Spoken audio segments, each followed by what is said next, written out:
Hi guys, Dan's Dollars here, a very good evening to you all. So I've got super busy tonight, unfortunately. This is going to be the final video this evening, but I'll be back super early tomorrow. And also opening up tomorrow will be the Young Coin Collectors giveaway. I'm super excited for that one and I honestly cannot thank everyone enough for helping out there. So here we go, we're back with another close-up coins. An example is on the screen now. That's the example of kind of what you're going to see in this video. And the coin would be the Peter Rabbit from 2016.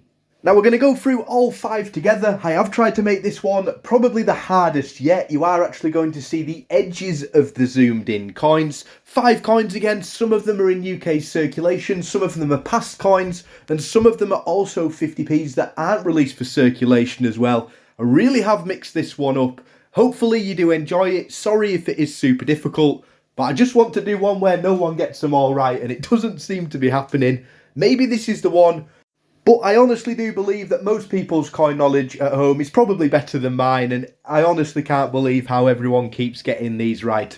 So if you do want to play along with this one, all you need to do is comment the numbers 1 to 5 in the comment section below and put the corresponding close-up coin next to that number. I'm going to leave it open for 2 or 3 days, check back in and see just how many of these coins you managed to get correct. Again, best of luck with this one. I think I have been a little bit mean. It's a good night from me. Stay safe, and as always guys, thanks for watching.